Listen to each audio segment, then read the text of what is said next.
ரொம்ப நாளைக்கு அப்புறம் என் ஹஸ்பண்டுக்கு இன்றைக்கி தாங்க லஞ்ச் செஞ்சு கொடுக்க போகிறேன். அதுக்கு என்ன செய்யலாம் நைட் எல்லாம் யோசிச்சு எனக்கு தூக்கமே வரலங்க. அப்புறம் எப்போ தூங்கினே தெரில. தூங்கி முடிச்சு பார்த்தா லேட் ஆகிடுச்சு. வச்சு அலாரம் அடித்தது கூட தெரிலங்க. அப்புறம் வேக வேகமாக ஏஞ்சி வந்து கிச்சனில் வந்து அரிசியை கழுவி வச்சு அடுப்பில் வச்சுட்டு சிறுபருப்பு நைட்டே ஊற வச்சுருந்தேன். அதையும் அடுப்பில் வச்சுட்டு இந்த சைடு பார்த்தா எக்கச்சக்க பாத்திரம் கவுத்தி போட்டிருக்கு. இன்னும் கொஞ்சம் பாத்திரம் கழுவாகாமல் இருக்குது. ஏற்கனவே நான் நைட்டு கழுவி வச்சுட்டு தாங்க போனேன். ஆனாலும் நைட்டு சேர்ந்துருக்கு. அப்புறம் இருந்த பாத்திரத்தெல்லாம் இறங்கிட்டி வச்சுட்டு ஒரு கேரட் ரைஸை செஞ்சிடலாம். அதான் சிம்பிளாக முடிஞ்சோன்னு கேரட்டை துருவி எடுத்துகிட்டு எண்ணெயை ஊற்றி அதில் கொஞ்சம் கடுகை போட்டு பொரிய விட்டு சிறுபருப்பையும் போட்டு அது கூட ஒரு 2 வெங்காயத்தை குட்டி குட்டியாக வெட்டி அதையும் போட்டு ஒரு 2 பச்சை மிளகா போட்டு அதை நல்லா வேக வச்சுட்டு அது கொஞ்சம் பொரிஞ்சதுக்கப்புறம் அது கூட அதை துருவி வச்சுருக்கேன் கேரட்டையும் அள்ளி போட்டு நல்லா வதக்குன்னு வதக்கி அது கொஞ்சம் வெந்து வந்ததுக்கப்புறம் அது கூட ஒரு 1/2 டீஸ்பூன் அளவுக்கு மிளகாத்தூளும் ரொம்ப காரம் வந்துடக்கூடாதுங்கிறதுனால பார்த்து போட்டேங்க. அப்புறம் ஒரு 1/4 டீஸ்பூன் அளவுக்கு மஞ்சத்தூள், ஒரு 1/4 டீஸ்பூன் அளவுக்கு கரம் மசாலா எல்லாத்தையும் சேர்த்து நல்லா பரட்டி நல்லா வதங்க விட்டேங்க. நல்லா வதங்கினதுக்கப்புறம் கடைசியாக கொஞ்சம் நேரத்தில் கொத்தமல்லி தலையை தூவி அதுக்கப்புறம் வடித்து வச்சுருக்க சாதத்தை எடுத்து அதில் போட்டு நல்லா பரட்டினா சிம்பிளாக கேரட் ரைஸு சட்டுன்னு ரெடி ஆயிடுச்சுங்க. சரி, அது ஒரு சைடு ரெடி ஆகிட்டோம்.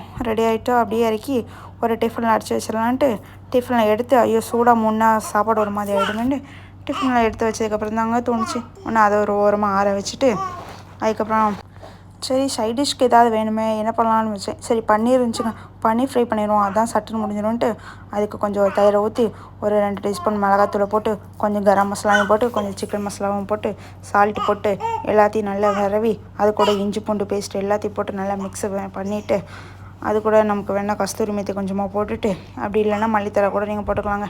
அது கூட லெமனை கொஞ்சம் புழிஞ்சு விட்டு பன்னீரில் சரி இவ்வளோ பன்னீர் செய்யணுமா ரொம்ப நேரம் ஆகுமேன்ட்டு ஒரு பாதி பன்னீர் செய்வோன்ட்டு பாதி எடுத்துகிட்டு பாதி இன்னொரு நாளுக்கு வச்சுட்டு அதை குட்டி குட்டியாக கட் பண்ணி அந்த மசாலா போல் நல்லா பரட்டி ஒரு சைடு அடுப்பில் தோசைக்கல் நல்லா காய வச்சுருந்தேங்க.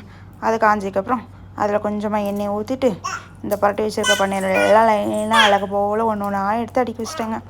அது நல்லா வேகட்டும்ன்ட்டு சிம்மில் வச்சு விட்டுட்டு இன்னொரு சைடு ரொம்ப நாளாக காடை முட்டை ஒன்று பார்த்து சூப்பர் மார்க்கெட் போகும்போதெல்லாம் பார்ப்பேங்க, வாங்கணும்னு ஆசையாக இருக்கும். ஆனால் எப்படி இருக்குமோன்னு தெரியலேன்னு பயந்து வாங்காமல் இருந்தேன்.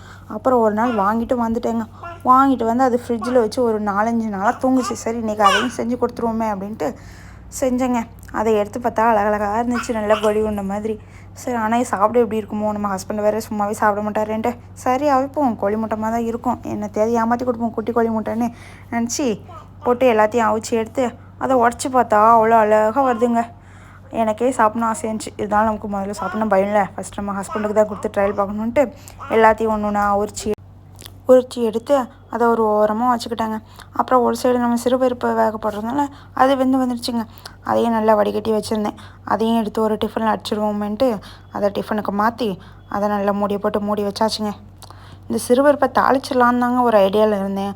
ஆனால் எத்தனை தான் ஒரு மனுஷி செய்கிறது, சரி வேணாம் சும்மா தின்னுட்டு போட்டோம் அப்படின்னு நினச்சி மூடி வச்சிட்டேன். அப்புறம் ஒரு ஓரமாக கேரட் ரைஸ் நம்ம ஆற வச்சிருந்தோம்ல அதையும் எடுத்து மூடி வச்சிருவோன்ட்டு வச்சுட்டு அப்புறம் இன்னொரு டிஃபன் பாக்ஸ் ஃப்ரீயாக இருந்துச்சு. அதையும் என்ன வைக்க நம்ம பன்னீர் ஃப்ரை பண்ணி வச்சிருந்தோம்ல அதை தூக்கி வச்சிருவோன்ட்டு அது வெந்ததுக்கப்புறம் அதையும் தூக்கி இதில் மாற்றிட்டு இது கூடயே கொஞ்சம் இடம் இருக்க இப்படி ஃபில்லாகாமல் இருக்குன்ட்டு அது கூடயே சரி எடுத்து அவிச்சு வச்சுருக்க முட்டையும் அடுக்கி வச்சிருவோன்ட்டு வச்சுட்டாங்க. அழகாக இருந்துச்சுங்க பார்க்கவே. சரின்ட்டு அப்புறம் அழகை போல் மூடி வச்சுட்டு அப்புறம் நான் ஆசையாக சூப்பர் மார்க்கெட்லேருந்து இந்த குட்டி டிஃபன் பாக்ஸ் வாங்கிட்டு வந்தேங்க. எதுக்கு வாங்கினே தெரியாது, சும்மா வாங்கிட்டு வந்தேங்க. இப்போ அது நல்லா யூஸ் ஆகுதுங்க.